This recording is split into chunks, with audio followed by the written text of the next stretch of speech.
je suis Tidjani Adam Kandine et je suis en dernière année de cycle d'ingénieur à l'EPITA.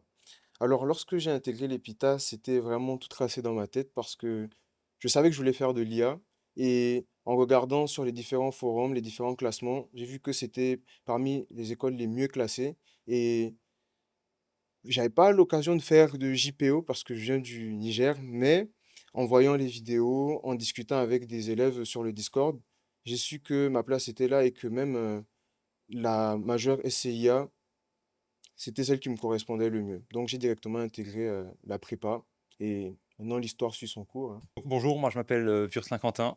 Je suis également en majeure SCIA en dernière année. Et donc moi j'ai aussi rejoint l'EPITA en prépa intégrée donc il y a 5 ans. Au départ, j'étais pas forcément plus intéressé, enfin je sais pas trop quel domaine choisir, on va dire, dans l'informatique. Je suis juste venu parce que j'adorais tout ce qui était les algorithmes, résoudre des problèmes. Et c'est donc au fur et à mesure des années, en découvrant donc les projets, en découvrant un peu tous les aspects, que l'IA m'a de plus en plus intéressé. Parce que justement, c'était vraiment cette ambition que ça avait pour l'avenir. Et donc, c'est comme ça que j'ai choisi ma majeure. Alors, est-ce que vous pouvez nous pitcher votre projet en deux, trois phrases? Donc, notre projet, le principe, ça va être, on va partir de paroles d'une chanson. Et ensuite, l'objectif, ça va être de générer un essai sur les paroles. Donc, quel était le message de l'auteur, qu'est-ce qu'il voulait faire comprendre. Ensuite, à partir de cet essai-là, générer aussi une image pour représenter un peu donc, les paroles et enfin une, petite, piste de musique pour, donner une idée de à quoi pourraient ressembler, donc les paroles chantées. Et si je peux rajouter quelque chose par rapport à ça, vraiment, l'idée derrière ce projet, c'est dans un premier temps, avoir qu'est-ce qu'une IA pourrait créer de créatif? Parce que la créativité, c'est quelque chose qui est propre à l'humain de façon générale. Donc, on s'est dit, euh, si on donnait ces capacités à des agents, quel serait l'output? Donc, typiquement, un essai, c'est généralement quelque chose qui est fait par un humain. Il donne son avis, il donne son interprétation. Et une image ou bien une composition de musique, c'est à peu près la même chose. Du coup, c'est vraiment donner ces leviers à des modèles pour qu'ils nous donnent un petit peu une augmentation de ce qu'un directeur artistique dans une équipe de musique pourrait apporter, en fait. C'est vraiment ça l'idée. Alors, pourquoi vous avez choisi ce sujet de projet en particulier plutôt qu'un autre? Et quel était le problème concret que vous vouliez résoudre? Alors, euh, lorsqu'on s'est concerté avec mon camarade, on s'est demandé vraiment, hmm, par exemple, maintenant, on est manager d'artistes et notre artiste nous pond une musique, on entend les lyrics, on entend l'instrumental. Maintenant, on voudrait vraiment augmenter sa vision en voyant quelles sont les possibilités de clips qu'on pourrait explorer, comment est-ce qu'on pourrait augmenter vraiment l'image même autour de l'artiste. Donc, le fait d'introduire les IA dans ce système, c'est vraiment élargir en fait les horizons qu'on pourrait avoir avec les éléments qu'on a, en l'occurrence les lyrics en fait. C'est un petit peu un projet de recherche, je dirais, mais c'est surtout de l'exploration. Si tu devais, toi Quentin ou Lidjali, n'importe, expliquer, votre agent à quelqu'un qui n'est pas ingénieur, qu'est-ce que vous diriez?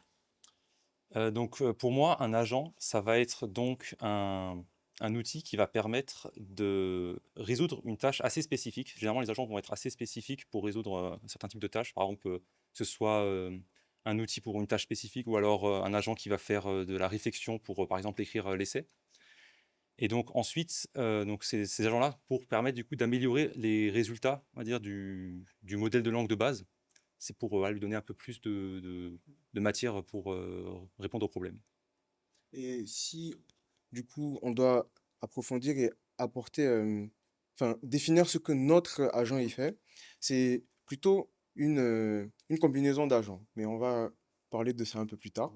Du coup, notre agent, vraiment, l'output, la valeur ajoutée qu'il amène, c'est vraiment cette exploration de la créativité qu'il qu'il a capté à travers son entraînement. Après, ça dépend bien sûr des modèles qu'on a utilisés derrière, mais de la façon dont nous l'avons présenté à Monsieur Pérez, vraiment, c'est pour capturer vraiment l'essence de lyrics qu'on a mis en input pour vraiment donner une vision artistique de ce que l'IA comprend en fait.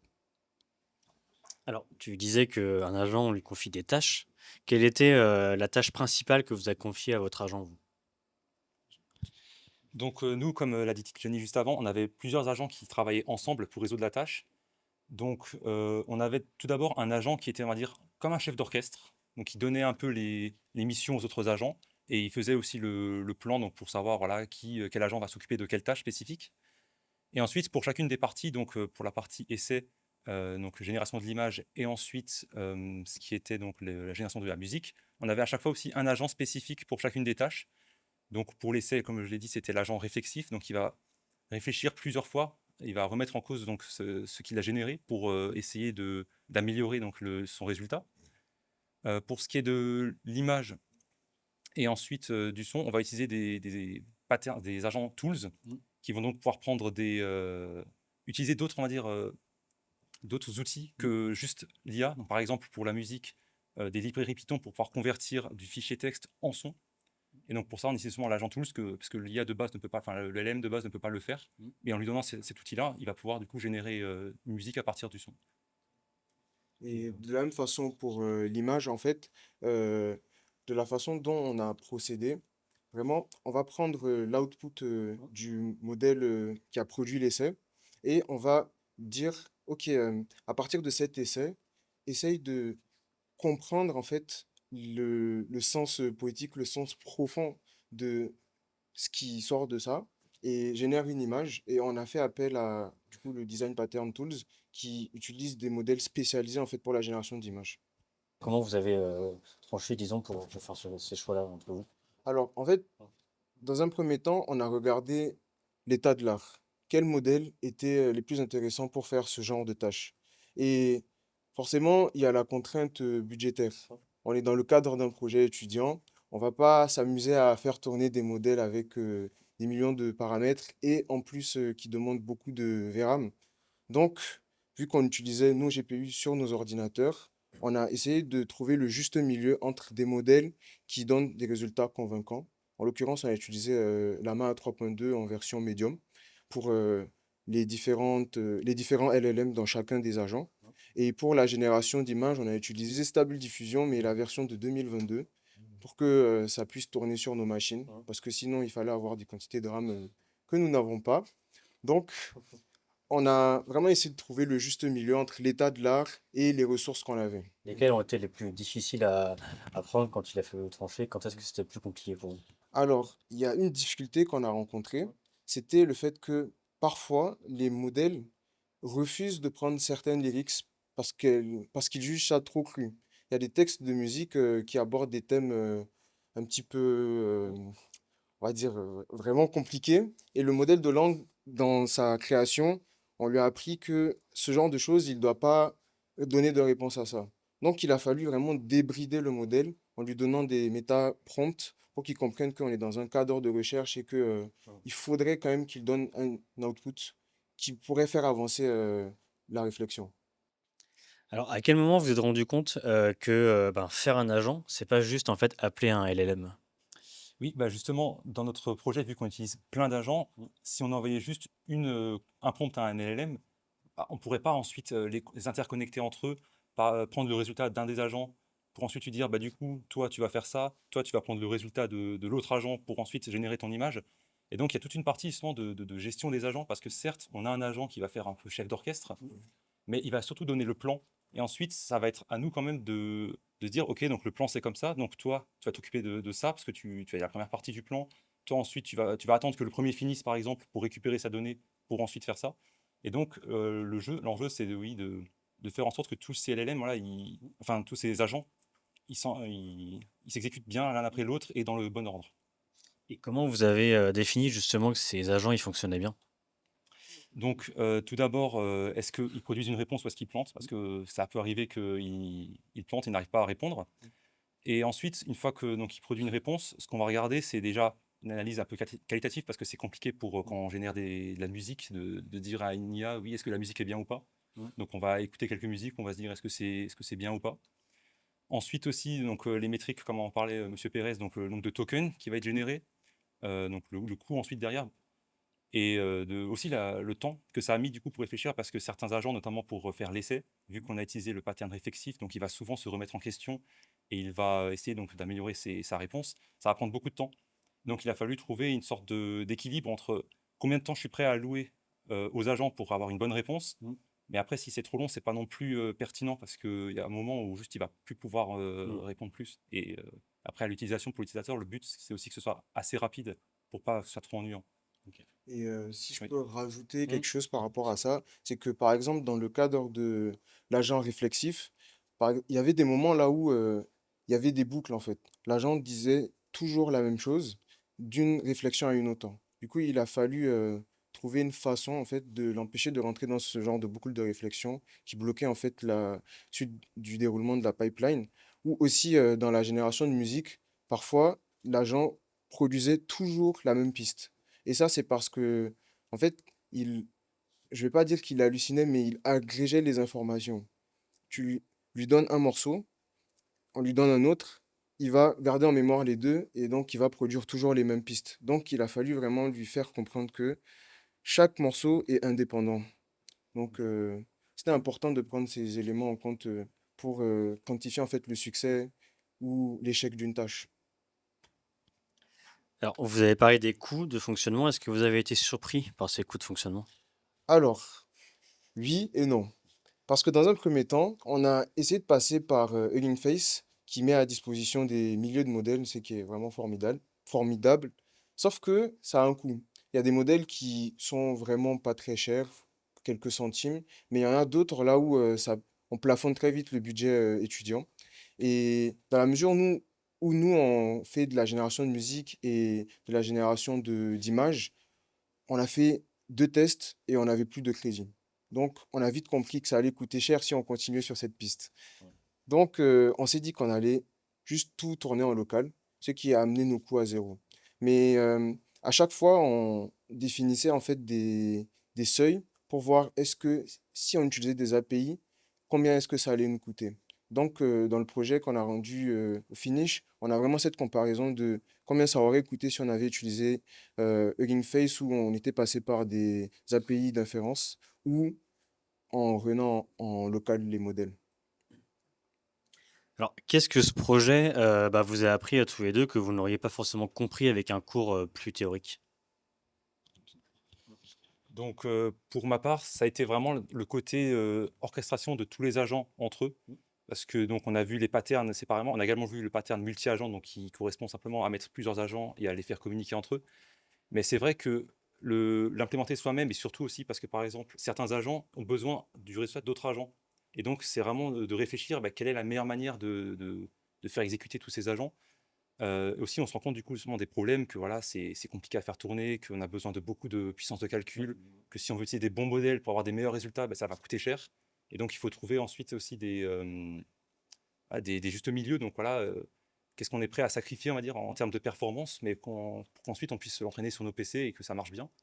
Donc ça a été aussi ça, parce que voilà, le but, on veut toujours faire le meilleur projet, avoir les meilleures performances, mais souvent on est limité par soit l'argent ou la puissance de calcul, donc il faut faire des choix.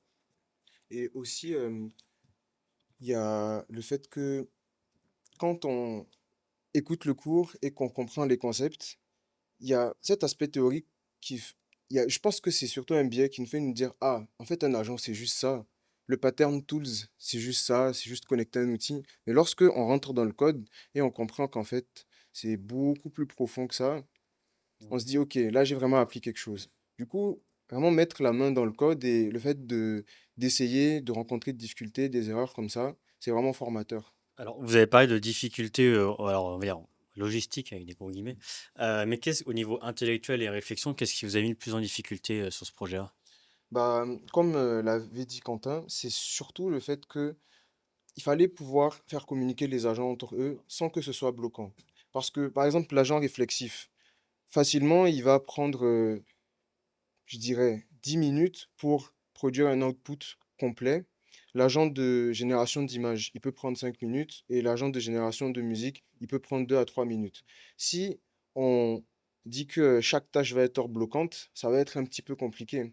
Donc, on a vraiment essayé de trouver un moyen de paralléliser les exécutions. Par exemple, à chaque fois que l'agent réflexif sort un output, ça donne une partie au modèle enfin, à l'agent qui génère les images pour lui donner du contexte pour qu'il commence à faire son premier prompt qui va lui permettre de générer l'image. De la même façon, il y a ce même processus qui est fait pour le modèle, enfin l'agent qui génère la musique. Donc vraiment, c'était la façon dont chaque agent est ficelé avec l'autre. C'était intellectuellement, c'était l'un des points de peine. Ouais. On a aussi un autre point, c'est que il se peut des fois qu'en fonction de certaines musiques, les agents peuvent juste, planter, il peut aussi ne pas répondre Mm. et donc il a fallu qu'on mette en place aussi des sécurités, on va dire, pour que si un agent plante, que du coup ça s'arrête pas tout et qu'ensuite, Mm. voilà, on a juste une page rouge. Donc par exemple, on a aussi mis des systèmes en place où si un agent va planter, on va ensuite du coup se dire: «OK, bon, on va regarder ce qu'il a déjà fait. Mm. On va peut-être réessayer une fois, mais si ça marche pas, bon tant pis, on va garder ça pour pas qu'ensuite, tout le Mm. reste juste ne marche plus». Donc ça, c'est aussi une difficulté de faire en sorte d'avoir des backups, Mm. en cas de problème. Alors, dernière question pour vous deux, du coup. Après ce projet, comment vous voyez votre futur maintenant? Votre futur métier, pardon. Bah, c'est vrai que moi, pour ma part, avant, même de manière générale, j'utilise pas tellement les agents que ça pour, par exemple, VS Code, on en a parlé. Il y a des systèmes d'agents qui sont intégrés pour pouvoir donc, intégrer des agents et qui puissent nous aider, dans le travail. Moi, c'est vrai que j'utilisais pas trop cette feature-là avant, parce que je me disais que voilà, moi je fais mon code moi-même et puis, c'est très bien comme ça. Mais quand on découvre vraiment la puissance des agents, on se rend compte qu'on peut pas s'en passer parce que on va juste être dépassé sinon. Ils sont vraiment beaucoup plus performants et ils nous aident vraiment à aller plus vite, à mieux comprendre aussi des fois certains problèmes. Et donc, je pense que moi, pour ma part, ce sera vraiment voilà, le fait d'utiliser des agents au quotidien pour donc améliorer mon travail. Et en ce qui me concerne, je trouve que les agents vont permettre vraiment d'augmenter les ingénieurs de façon générale. Un ingénieur, à la base, c'est quelqu'un qui, qui résout des problèmes et qui trouve le chemin pour la résolution de problèmes. Mais maintenant, avec les agents, il va pouvoir se créer des petites équipes qui vont l'aider à atteindre ce chemin, en fait. Autrefois, on était obligé de passer par plein de petites équipes d'humains, etc. Du coup, il y a beaucoup d'éléments qui pourraient faire que la solution ne puisse pas être retrouvée facilement. Maintenant qu'on a des agents, on peut multiplier les itérations plus facilement. Certes, il y a le coût énergétique et le coût de token derrière, mais ça donne accès à un peu plus de personnes, en fait. Et aussi, ça va créer de nouveaux emplois dans la mesure là où maintenant, comme l'avait dit M. Mounès, on a la possibilité de peut-être devenir créateur d'agents. Vraiment, c'est un job qui pourrait être là sur LinkedIn ou quelconque plateforme de recherche d'emploi. Voilà, juste les agents vont augmenter les humains de façon générale. Faut pas avoir peur de l'IA, quoi.